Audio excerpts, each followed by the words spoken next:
April 24th, we took a trip to Ireland. The first leg of the trip, we're in the airplane, and I passed out because my blood pressure dropped down low.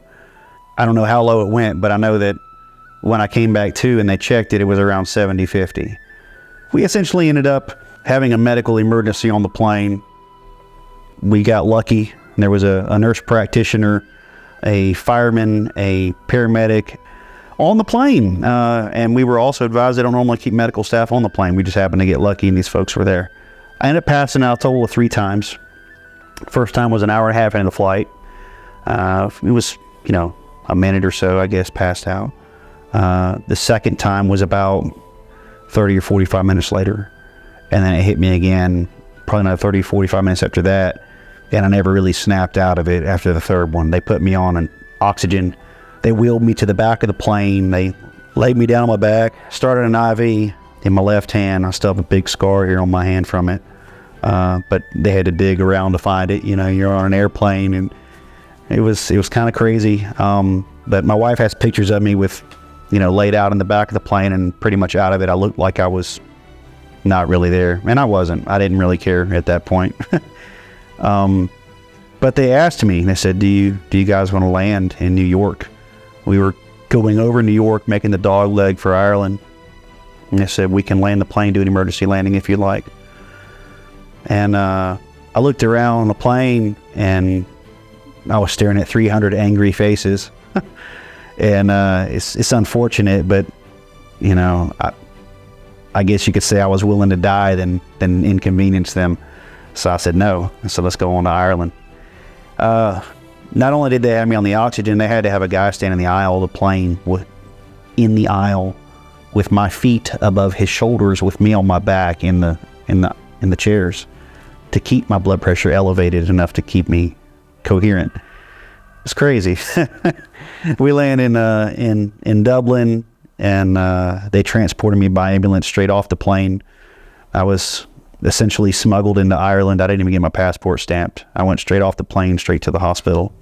We're in the ER, and it's an open floor. It's the Beaumont Hospital in Dublin, Ireland.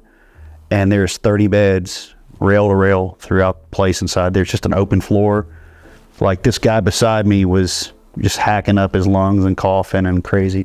The nurses are running around bed to bed, no gloves, nothing to be sanitary, not washing hands. And everybody's faces, makes you feel pretty vulnerable. So I'm sitting there just, like I said, along with it.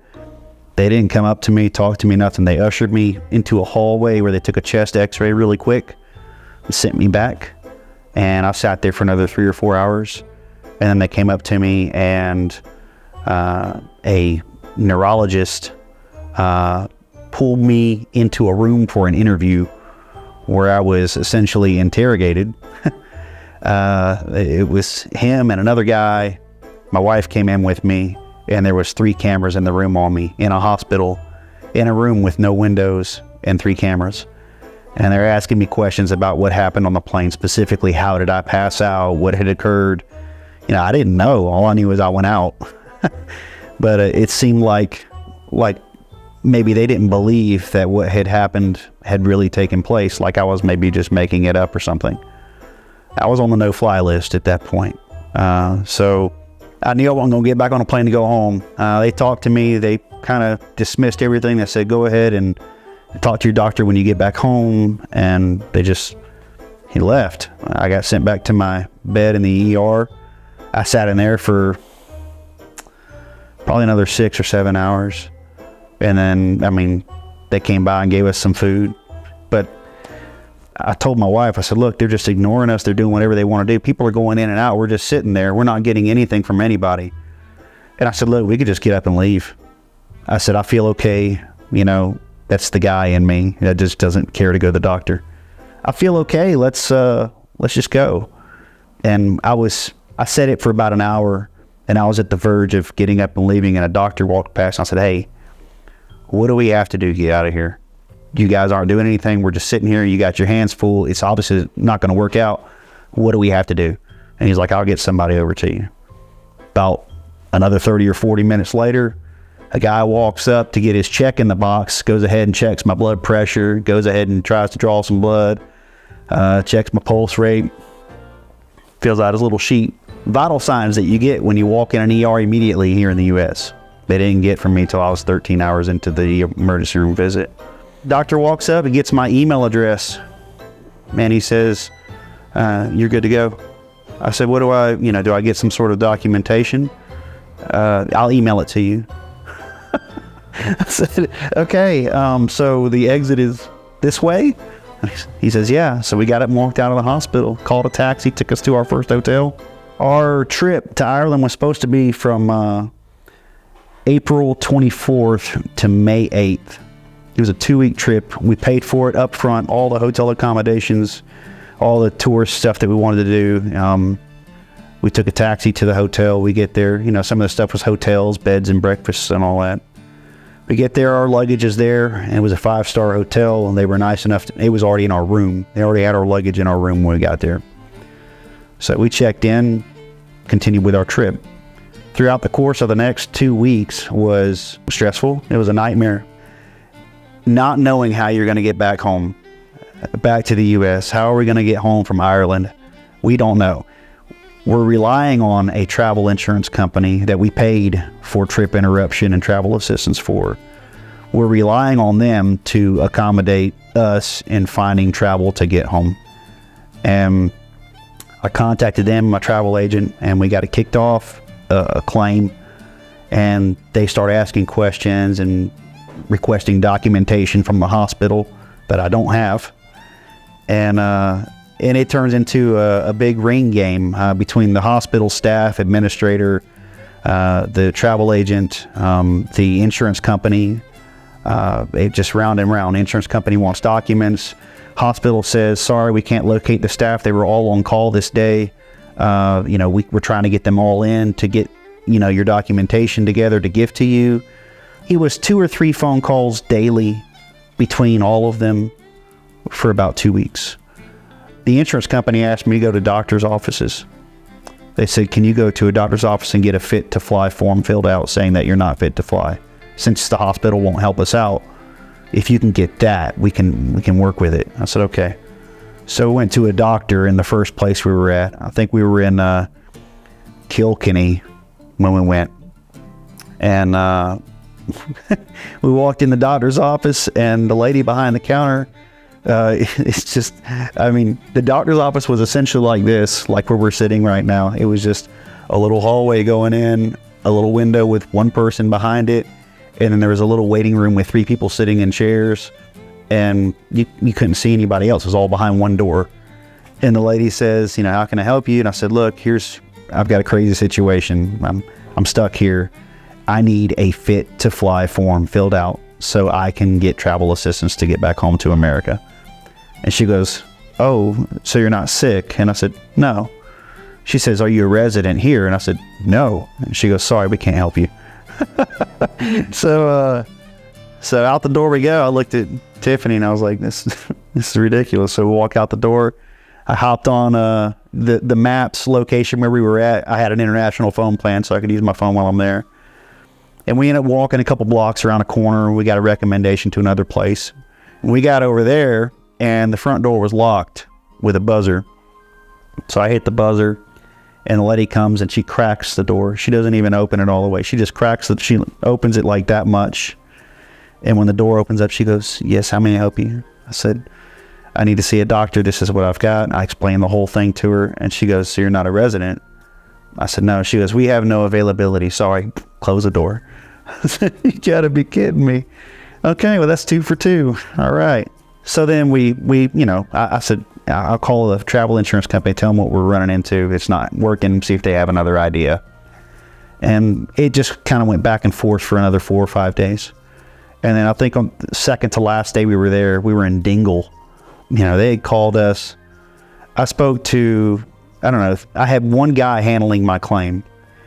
And then at some point I got passed off. And then I got passed off again, and then again. And each person would call me, and they would start asking me questions that I had answered multiple times a week ago. And I said, this isn't a new claim. Like, they would call me like I just filed the claim today. And I'm going, this is where I'm at. How did you lose all my, well, hang on, let me click on this. And they're opening files, and I'm just now reading your file. And it was just a whole bunch of back and forth mess, and somebody suggested that I see a teledoc. And I said, okay, I'll do the teledoc. They're like, all right, the thing is you have to pay $200 up front through PayPal to the teledoc. I said, okay. So I paid the $200, and the guy gets on the phone. He calls me about 5 minutes later. Hey, what's your name? And this is who I am. Hey, so what happened? I said, so I was on an airplane and I passed out. And it was, okay, I need you to go get a chest x-ray. I said, I already did that. No, but I need you to go get a chest x-ray. I said, are you even going to let me tell you what else happened to me? I mean, symptoms, anything, he wouldn't listen. He just cut me off and just demanded that I go get a chest x-ray. I said, well, Dublin, Beaumont Hospital has one. And I don't need to go get another chest x-ray. I ended up hanging up on the guy. I called the travel insurance company back, said, your guy that you sent me to is a joke. So you just charged me $200 for a guy that didn't even want to ask me a question about my symptoms. He just cut me off and told me to go get a chest x-ray. I was really frustrated at this point. What am I going to do? I'm on my own, slump. So we ended up leaving Dingle. We head over to Westport, and we arrive in Westport. It's our last stop of the trip before we go back to Dublin, which was our final starting and stopping point. And at some point, I think we got a phone call while I was driving down the road, and I had to pull over, and it was about a 30-minute phone call, and this person was asking me the repetitive questions again. Questions like I was a new claim. After I had built a report with somebody, they already know what's going on. I said, where's this guy at? Why are you talking to me?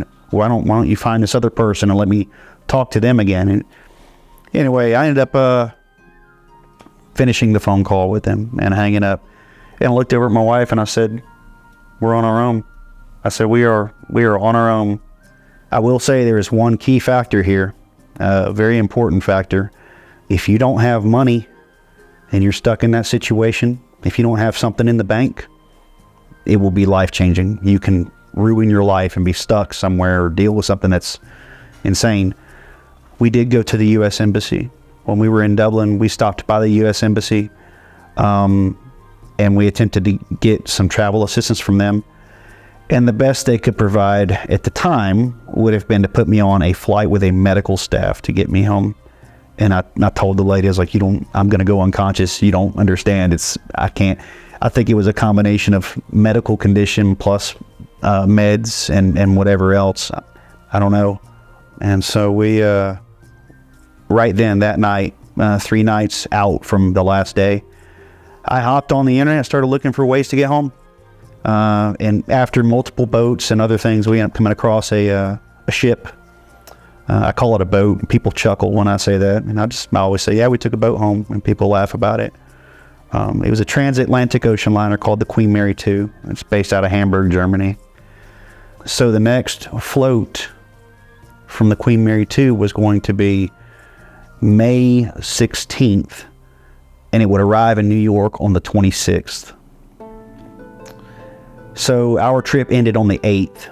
So I had another 8 days to kill to get to Hamburg, Germany from Dublin, Ireland.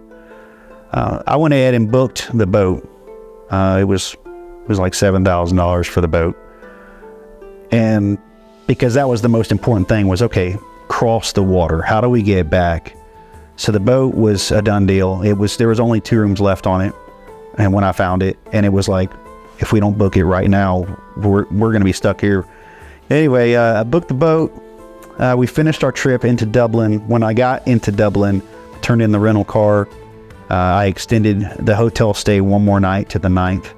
I was able to, through searching online, I found a ferry that went from Dublin, Ireland to Cherbourg, France. It was an overnight ferry, so it had a cabin. You could sleep in it. And I said, okay, we're gonna kind of do this like one stint at a time, because it's easy with multiple moving parts to get in over your head. And I mean, we would spend hours each day planning the next portion of what we were gonna do. Hours. I mean, it was so stressful. So found the ferry, and then the ferry says you can only have so much luggage. I'm okay, I can only have so much luggage.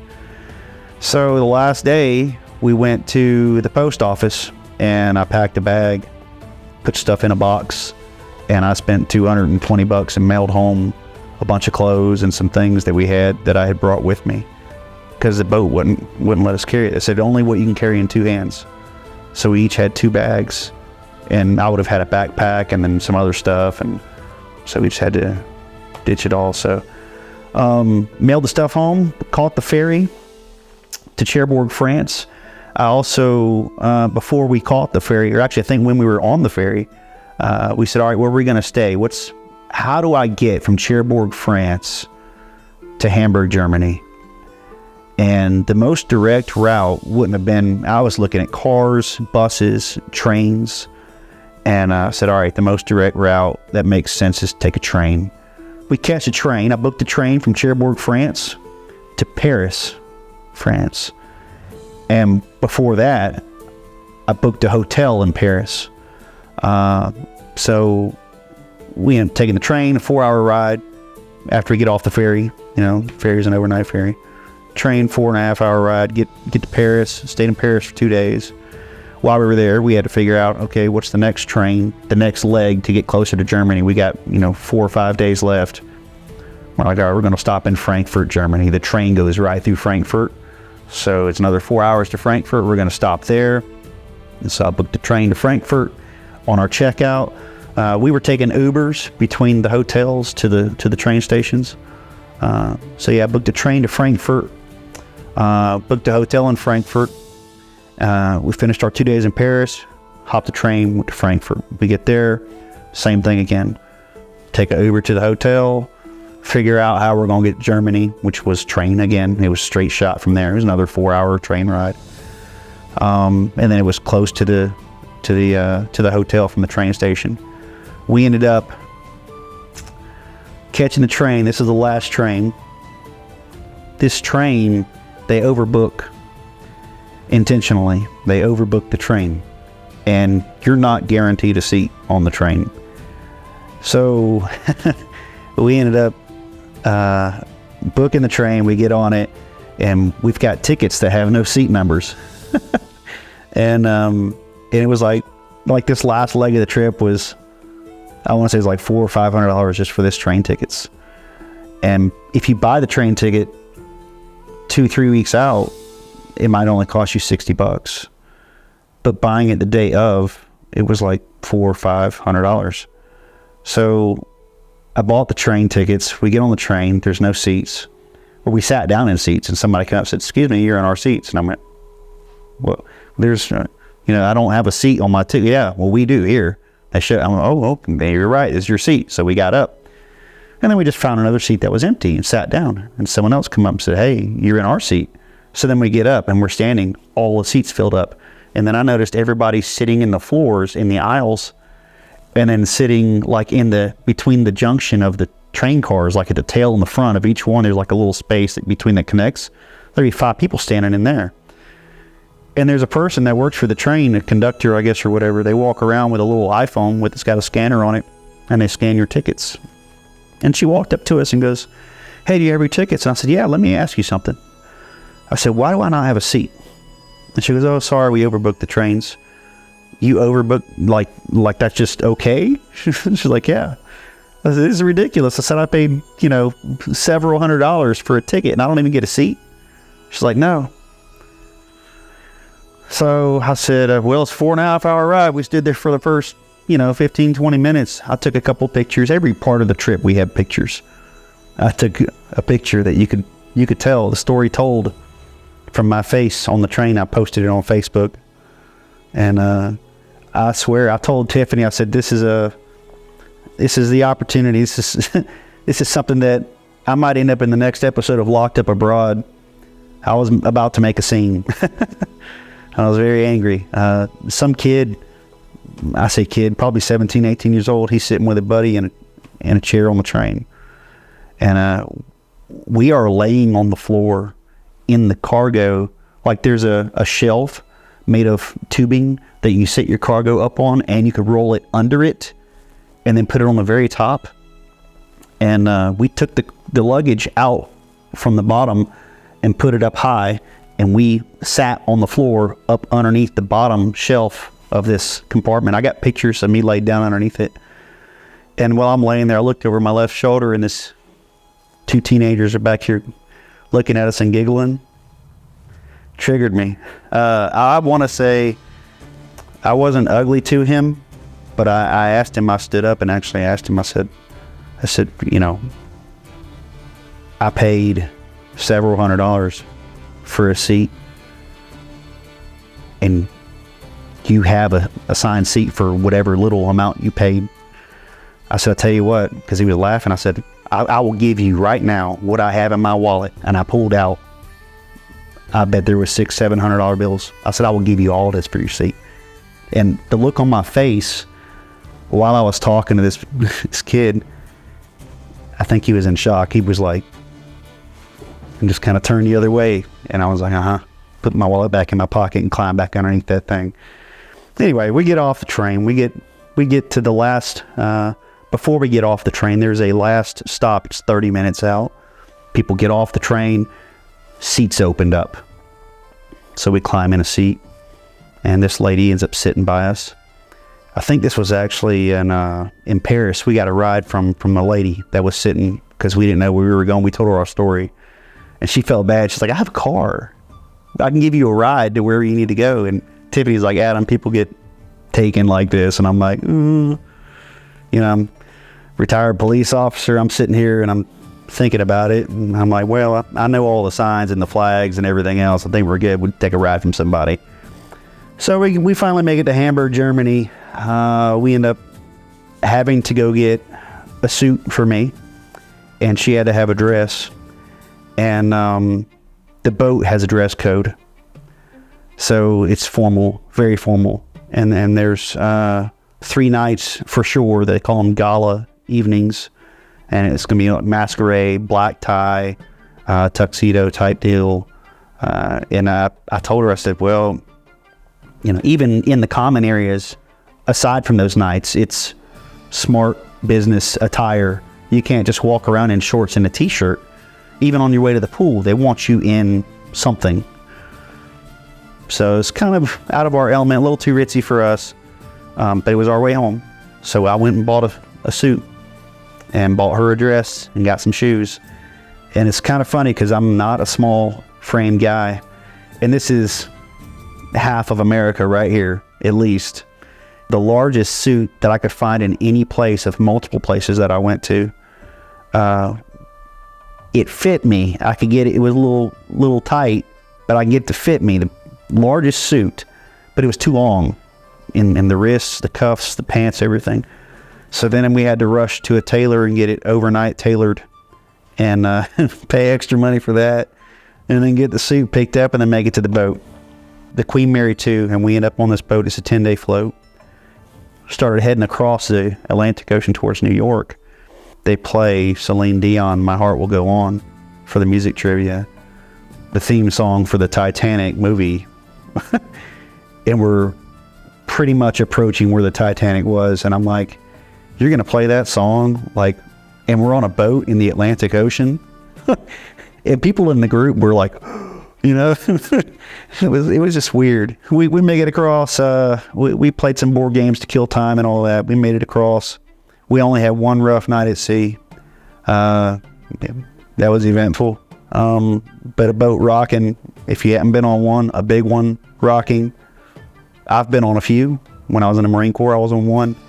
In the 30-foot seas, you put your hand against the wall to walk down the hall. Well, there was one day we were against the wall. Everybody, you'd fall from the right side to the left side of the wall. Go this way and then go back over this way.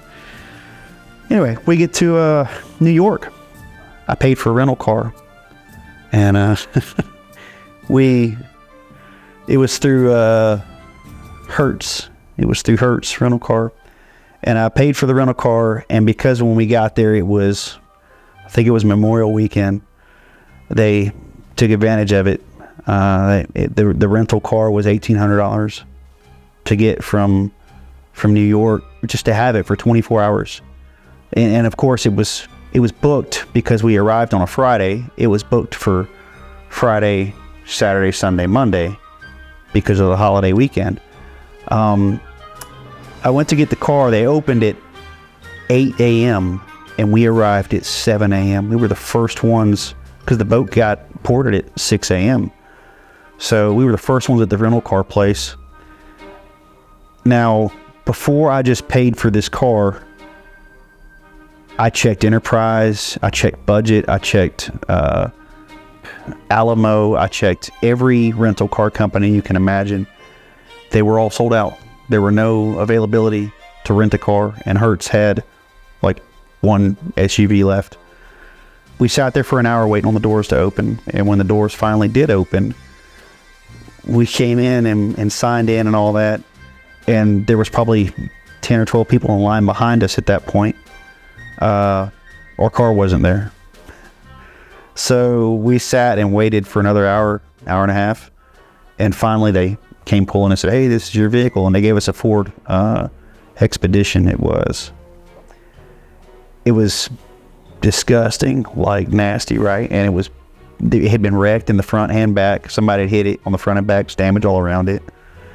And the guy tells me, he goes, this is just one example of how many things went wrong, but this is one that I thought was worth noting. The guy tells us it just got an oil change. It's due for tires right now, but it's okay. It'll make it to Alabama. And I went, it's due for tires. He said the tires are bad, but they're not that bad. He kind of backtracked, and I was like, man, if you didn't just open yourself up for a lawsuit if I have a blowout on the way there by telling me the tires are bad in this car. I'm like, all right, whatever. I don't care. I'm trying to get home. It's our last little leg of the trip to get me home. So we get in the car. It's the only one they had. I said, "You don't have something else?" They go, "No." Whatever. We get in it. We start driving. We hit the interstate. And first off, the steering wheel was doing like this. It's shaking like that because the front tires are, warped or whatever, bubbles in them, out of balance. And then the transmission starts shifting hard when I hit the gas to like overtake a car or change lanes. So boom, hard clunk. And I look over at Tiffany like, "Did you feel that?" She was like, "Yeah, that wasn't me. That was the car, Oh my God, this thing is going to fall apart before we even get where we're going. We made it to, I think, South Carolina. I think we made it to South Carolina and got a hotel, stayed there.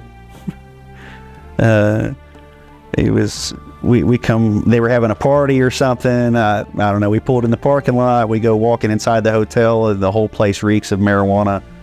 And it was a Hilton. It was a Hilton hotel. The whole place just stunk of marijuana. Kids running around, folks barbecuing outside and shouting and screaming. It's like 10:30 at night. And we pressed the elevator button, and we stand there for 10 minutes before an elevator comes down. It finally arrives, and I was thinking, man, I hope this elevator doesn't break on us. We go up to our room, stay the night. Next morning, we're checking out, press the elevator button, nothing. We're on the 10th floor. We're on the top floor of this Hilton. Press the button again, nothing. We stood there for 30 minutes, nothing, no elevator. There's a phone on the wall right there, so I grabbed the phone, called the front desk. "Hey, is your elevator broken? Something wrong with your elevator?" "Oh, yeah, we're having problems with the elevator." "Just, what floor are you on, 10th? I said, "Yes." "Just stay there, I'll come get you." "Okay." So I heard some stuff in a machine room. It sounded like an elevator moving behind some maintenance doors. There was a maintenance elevator. Guy snatches us. He opens the door. "Hey, come in here." We jumped in this maintenance elevator. It's got the old school cage. You close the door and all that. He took us down, and we ended up out of there. Just another little hiccup, just get all the way back to Atlanta. We're at the Atlanta airport. I'm trying to turn in this rental car, which got stuck in traffic. Turning the rental car was kind of a nightmare. Get the car turned in, and then we get on a bus that takes us to the parking lot where we had our indoor storage paid for our vehicle. And of course, I lost the ticket. I lost the ticket that I was supposed to keep that verifies how long it had been. And we were only planning on leaving the car for 2 weeks. And it ended up being 5. So 2 weeks to 5 weeks. I told Tiffany, I said, we're looking at like $1,000 on our storage just on our vehicle. So we get to the exit of the thing, and this is the only break we got on the entire trip, which is just ironic. The lady that's checking us out says, "Do you have your ticket?" I said, "No, I don't have the one. I've got the one that I laid on the dashboard here. Here it is." They had a little scanner by the window where she's sitting at that I needed to scan it with, and I scanned it. And she said, how much is it? What does it say on there? I said, $660, which was significantly less than what it was supposed to be. I don't know how we ended up getting away with that. I said, $660. And she goes, okay. And she's working on the computer, and I said, 20 would be cool though. And yeah, she's chuckling about it, and she hands me a receipt back. She swipes my card and hands me a receipt back. I think it was $40. I said, okay, so I went from $660 to $4. She hooked me up. So anyway, we get our car out and we come all the way back. Contacted the travel insurance company, and they still wouldn't help. Nothing, nothing from anybody. The hospital finally located some documentation, and they sent me an email with a full document that shows everything, which they didn't do a whole lot, but it shows that I got there. When I say everything, there's actually reports in this from the airplane staff. There's reports from the paramedics, the ambulance that I rode into the hospital. It's got their vital signs, all that stuff in it. And then there's the hospital's report, all straight from the administrator. So I've got all that in an email at this point. I fired it off to the insurance company, and the insurance company is asking me for all documentation supporting our expenses on our trip. So I started digging, and it's amazing. I didn't know exactly how much money I had spent, but taking away the things that I knew they weren't going to pay for, taking away mailing stuff home, taking away going and eating somewhere nice instead of going to McDonald's every day, because they're only going to pay per diem a certain amount.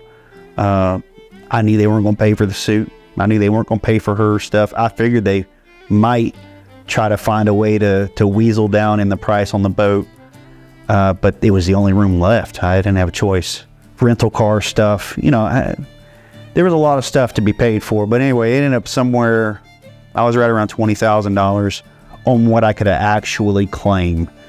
And so I was a couple grand higher than that, but what I could actually put on paper that they could pay for.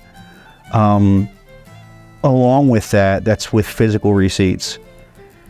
The last day we were in Germany, we had all these receipts, a big thick book of receipts in my suitcase. The last day we were there, a hairspray bottle exploded in the bag, and it leaked all over the receipts.